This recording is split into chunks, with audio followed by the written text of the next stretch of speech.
Same चीज़ आप किसके लिए करोगे, कॉस के लिए। तो अगर आपको पता है तो हमको केवल बस दो बातें ध्यान में रखना है, कॉस ए प्लस बी क्या होता है, कॉस ए प्लस बी। तो आप क्या लिख रहे हो, cos A cos B minus sign ए और साइन बी, यही होगा कॉस ए प्लस बी। हमने कहा ये फर्स्ट फॉर्म हो गया। कॉस के लिए अगर आप अप्लाई कर रहे हो तो कॉस को जब भी हम निकालना है तुमको यहाँ पर बना रखना है। तो अगर मैं कॉस ए प्लस बी कर रहा हूँ, कॉस ए माइनस बी क्या हो जाएगा, सेम वही बात, ए प्लस बी और ए माइनस बी को आप लिख रहे हो, तो यहाँ पे क्या लिखोगे, cos A cos B plus minus था तो प्लस आप लिखना साइन ए साइन बी। अब आप कैसे सोचोगे ये भी बात ध्यान रखना, जब आपको साइन और साइन कॉस कॉस एक साथ मिले तो आप समझना क्या है, cos A plus B cos A minus B का फॉर्म कहीं लिखा हुआ है। तो ठीक है, अब आप इसको देखो, इन दोनों को अगर मैंने सम करा, इन दोनों को सम करोगे तो ये कैंसिल आउट हो जाएगा ना।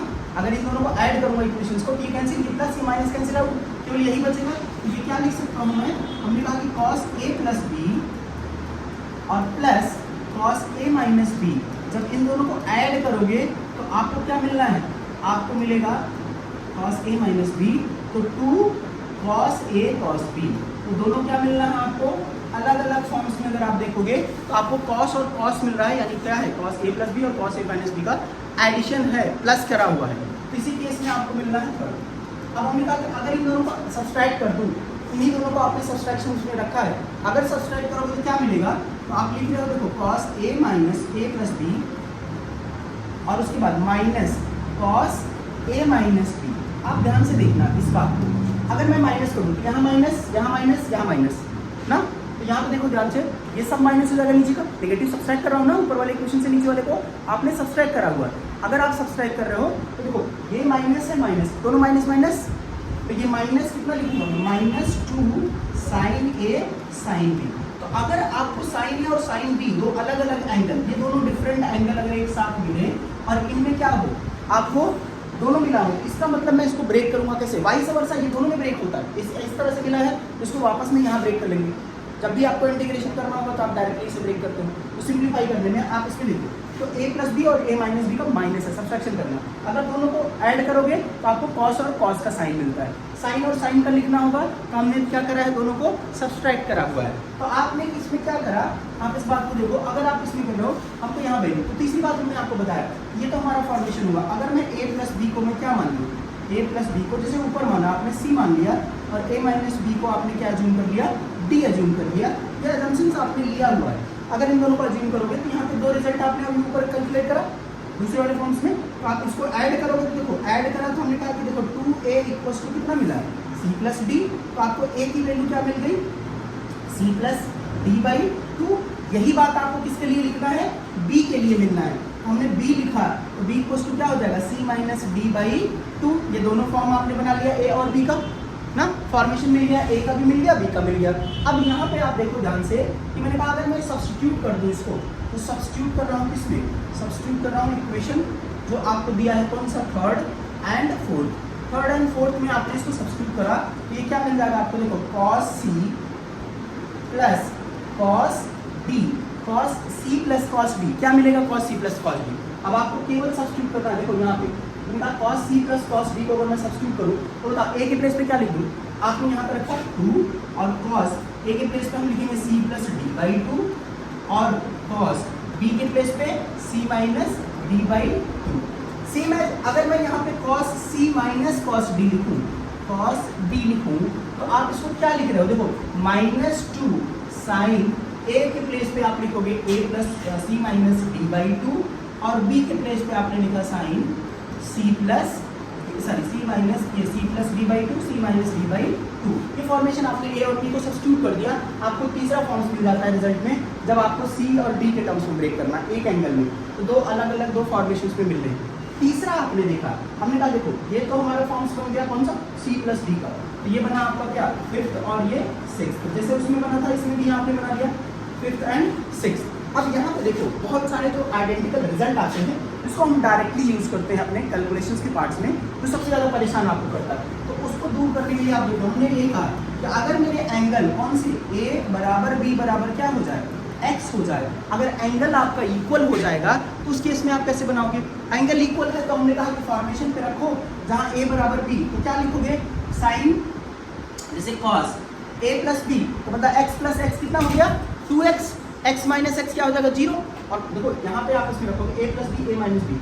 अगर आप इस फॉर्मेशन के ऊपर देखो, मैं यहाँ पे समझा दूँ, यहाँ पे देखो मैंने क्या लिखा x प्लस एक्स, तो यहाँ क्या मिल जाएगा cos x into cos x, यहाँ पे minus sin x into sin x। अगर cos x और cos x है या sin x और sin x मल्टीप्लाई करो cos स्क्वायर x और यहाँ बच जाएगा माइनस sin स्क्वायर x। तो हमारा ये फॉर्म बना कौन सा cos, अगर x और x बराबर हो जाए x और x, उसमें क्या लिखोगे, तो हम यहाँ लिखेंगे क्या 2x इक्वल्स टू क्या हो जाएगा cos square x minus sin square x। अब देखो ये तो फॉर्मूला बेसिक है, cos 2x का जो मेन फॉर्मूला है यही आपको बनना है। अब इसी से आप जनरेट कर दो, क्योंकि आइडेंटिटी पता है हमको, क्या पता है कि sin स्क्वायर x और प्लस cos स्क्वायर x क्या होता है हमेशा 1 के बराबर होता है। और इसको भी बहुत प्रूफ करके दिखा दूँ आपको ट्रायंगल में, ये देख लो, ये परपेंडिकुलर है, ये बेस है और ये हाइपोटेनस है। आप पाइथागोरस में क्या बताया कि जो हाइपोटेनस का स्क्वायर होगा वो अदर दो साइड के स्क्वायर के सम के बराबर होगा। आपने करा, हमने कहा मुझे इस पे क्या करना है, हाइपोटेनस को सब में डिवाइड कर दो, ये क्या बन जाएगा परपेंडिकुलर अपॉन हाइपोटेनस का square plus base upon hypotenuse का स्क्वायर इक्वल्स टू हाइपोटेनस 1। तो इसको क्या लिखते हो perpendicular upon hypotenuse sin square x plus इसको क्या लिखते हो cos square x equals to 1। अब इसी तरह से अगर बेस में डिवाइड करोगे तो बेस कैंसिल आउट होगा, परपेंडिकुलर अपॉन बेस क्या मिल जाएगा tan स्क्वायर और प्लस 1 यानी 1 प्लस tan स्क्वायर किसके बराबर हो जाएगा sec स्क्वायर के। और इसी तरह से अगर परपेंडिकुलर से डिवाइड कर दोगे तो ये कैंसिल आउट हो जाएगा, ये बेस अपॉन परपेंडिकुलर क्या हो जाएगा cot theta 1 plus cot square theta equals to किसके बराबर हो जाएगा cosec थीटा स्क्वायर। ये फॉर्मेशन बनता है यहीं से आया है, कोई जनरेशन अलग से नहीं करना, आपको दिमाग में माइंडसेट में नहीं करना। तो हमारा ये बन गया। अब हम यहाँ सब्स्टिट्यूट करें, अगर मैं cos को, मुझे sin का टर्म्स में चाहिए इस cos की वैल्यू को, तो मैं इस cos स्क्वायर को हटा दूँ, तो cos स्क्वायर के प्लेस पे क्या लिख सकता हूँ 1 माइनस sin स्क्वायर थीटा। तो अगर मैं लिखूँ 1 माइनस sin स्क्वायर x और माइनस एक sin स्क्वायर x यहाँ है ही है, इसको क्या लिखोगे 1 माइनस 2 sin स्क्वायर x। अब अगर मुझे y इसके साइन की बजाय किसमें चाहिए, एक फॉर्म आपने बना लिया। अगर साइन अलाउ आपको cos में चाहिए तो मैं sin स्क्वायर के प्लेस पे क्या पुट कर दूं 1 माइनस cos स्क्वायर ना।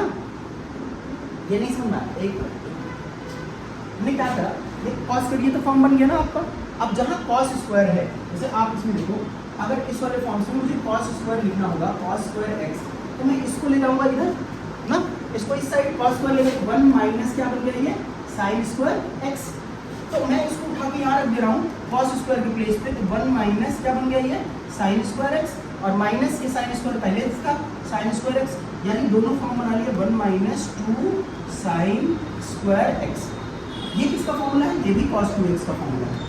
अब अगर वाइस वर्सा, मैंने कहा कि मैं cos 2x का जो फॉर्म है इसी के प्लेस में लिख रहा हूँ, हमने यहाँ मुझे cos में चाहिए तो मैं यहाँ तो cos स्क्वायर x सही है, और जहाँ sin है इसके प्लेस पे मैं क्या cos में ब्रेक करना चाहता हूँ, मैं जिससे मुझे रिक्वायरमेंट है, तो 1 माइनस में क्या लिख लूँगा यहाँ पे cos स्क्वायर x। अब इस माइनस का मल्टीप्लाई अंदर करो, तो ये क्या बन गया आपका cos square x minus 1 minus minus यहाँ क्या प्लस cos स्क्वायर x। तो cos square x plus cos square x कितना हो गया 2 cos स्क्वायर x। आपने यहाँ पे लिख लिया कि 2 cos स्क्वायर x माइनस 1, ये क्या बन गया आपको, ये cos 2x है, तो ये क्या बन गया cos 2x। फॉर्मेशन आप समझ पा रहे हो, अगर मुझे cos में चाहिए cos में, sin में चाहिए sin में। अब सेम एज अगर मुझे tan में चाहिए, तो मुझे इसकी वैल्यू tan में चाहिए, तो tan में कैसे सब्स्टिट्यूट करोगे, तो आपको पता है देखो, हमने कहा cos स्क्वायर x का हमारा बेसिक फॉर्म से cos 2x का आपको बेसिक फॉर्म्स क्या है, अब यहाँ पे मिलता है cos square x minus sin square x, यही है। अब हमने डिवाइड में अगर कुछ नहीं है तो हम मान लेते हैं क्या है 1 है, और 1 को क्या लिखते हैं sin square x plus cos square x। तो आपने यहाँ सब्स्टिट्यूट किया, ये बन गया क्या cos square x minus sin square x divide by, यहाँ पे लिख ले रहा हूँ cos square x plus sin square x। दोनों आइडेंटिटी अभी प्रूफ किया, ये वैल्यू हमेशा 1 के बराबर है। अब मैं दोनों में से क्या करूँ, न्यूमरेटर और डिनोमिनेटर में कितना कॉमन कर लूँ, cos स्क्वायर x को कॉमन कर लेगा। cos स्क्वायर x कॉमन करोगे क्या बचेगा 1 प्लस 1 माइनस, तो 1 minus sin square upon cos square, यहाँ पे लिख लेना हूँ sin square x upon cos square x divide by, whole divide by, यहाँ पे भी cos स्क्वायर को आप कॉमन कर लो, यहाँ कॉस स्क्वायर को अगर मैं कॉमन कर रहा हूँ तो यहाँ देखो कॉस स्क्वायर बाहर निकाल लिया, यहाँ बच गया 1 plus sine square x by cos square x, ये दोनों वैल्यू हो गई। अब यहाँ पे कॉस स्क्वायर कैंसिल आउट हो गया, बचा क्या 1 minus sine square x upon cos square x, इसको क्या लिखते हैं tan स्क्वायर एक्स। हमारा ये फॉर्म बन गया 1 माइनस tan स्क्वायर एक्स, केवल देखो और नीचे क्या बन जाएगा 1 प्लस tan स्क्वायर एक्स। तो हम जनरलाइज फॉर्म्स में एक फॉर्मूला बना लिया, एक सबका फॉर्म्स चाहे जिस पे लिखना हो, तो अगर आपको लिखना पड़ेगी cos 2x को मैं कितने फॉर्म्स में लिख सकता हूँ, हमने कहा पहला फॉर्मेशन तो हमारा यही होता है cos square x minus sine square x. दूसरा फॉर्म क्या लिख सकता हूँ, मैंने कहा कि आप साइन के टर्म्स में लिखना है cos में, तो 2 cos स्क्वायर एक्स माइनस 1, और तीसरा फॉर्म क्या लिख सकता हूँ 1 माइनस 2 साइन स्क्वायर एक्स। अगर tan के फॉर्म में लिखना होता तो क्या लिखेंगे 1 minus tan square x upon 1 plus tan square x. ये फॉर्म बन गया, ये 4 बेसिक्स। इसके अलावा देखो अब इसको हम ये फॉर्म से इसी का दूसरा फ्रेगमेंट आएगा। अगर आप देखो मैंने कहा इस एंगल को मैं आधा करता हूँ, अगर हाफ ले लूँ मतलब a equals to b equals to x/2 मैं सब्स्टिट्यूट कर दूँ तो फिर क्या फॉर्मेशन बनेगा, इसको भी ध्यान रखना है ना। अगर इसको x/2 लिख लूँ तो ये कितना हो जाएगा cos x, इसको क्या लिखूंगा cos स्क्वायर, सारा एंगल हाफ हो जाएगा x/2 minus sine square x/2 equals to 2 लिखूंगा cos स्क्वायर x/2 माइनस 1, या फिर 1 माइनस 2 साइन स्क्वायर x/2। ठीक है, अब इसमें बताओ तीसरा कौन सा है, यहाँ पे equals to 1 minus tan square x/2 divide by 1 plus tan square x/2। अगर ये फॉर्मेशन मिलता है तो हम इसको ब्रेक कर लेंगे हाफ में। अगर मुझे x/3 लिखेंगे तो यहाँ पे कितना ले जाएगा, ठीक है, तो इसको लिखोगे ये 2x/3 अगर आपको बताना हो तो यहाँ सब में x/3 आप लिख सकते हो, कोई भी वैल्यू आप सब्स्टिट्यूट कर सकते हो, पर आपको ये दोनों फंडामेंटल फॉर्म है। अब इसकी एक कैटेगरीज याद रखो, कौन सा बार बार सब्स्टिट्यूशन में आएगा। अगर हमने कहा कि cos 2x है ना, तो मैं इसको 1 को इधर लेके आऊँ तो मैं एक फॉर्मेशन लिखूंगा 1 प्लस cos 2x, किसके बराबर लिखूँ, ये क्या बच जाएगा 1 प्लस ये आ रहा है तो ये बच जाएगा क्या 2 cos स्क्वायर x। सीधा सीधा अगर इस बात को और सब्स्टिट्यूट करना, मैंने कहा एंगल हाफ कर दो सबको, 1 प्लस ये क्या हो जाएगा cos x को क्या लिखूंगा 2 cos स्क्वायर x/2 लिख सकता हूँ ना, इसका आधा कर दो, ये दूसरा फॉर्मेशन बन जाता है। तो जनरली 1 प्लस cos x जब भी मिलता है उसके प्लेस में हम क्या सब्स्टिट्यूट कर देते हैं 2 cos स्क्वायर x/2।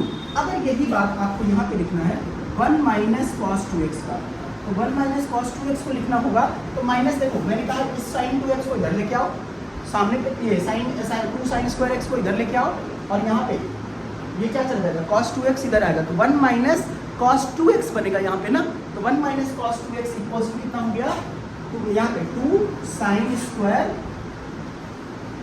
x। ये समझ में आई ना बात। अब इसमें देखना 1, अब इसकी वैल्यू आपको मिल जाएगा, इसमें क्या हो जाएगा, इसकी वैल्यू देखना यहाँ पे 1 माइनस cos x मैं लिख रहा हूँ, और इसकी वैल्यू क्या लिखूंगा 2 साइन स्क्वायर x/2। ये फॉर्म आपने बना लिया, ये बेसिक फॉर्मेशन है जिसको हम cos में यूज करते हैं, तो ये डायरेक्ट सब्स्टिट्यूशन आपको मिलेगा, इसको बार बार, इसके बाहर आपको फॉर्मेशन नहीं मिलना, इतना आप डायरेक्टली नोट कर लो। cos के भी जो फॉर्म्स मिलेंगे, साइन के जो फॉर्म्स मिलेंगे, तो साइन और cos को हम डिटेल में लिखेंगे। टाइम का भी इसी तरह से भी कराता हूँ, ठीक है, इसको नोट कर लो पहले।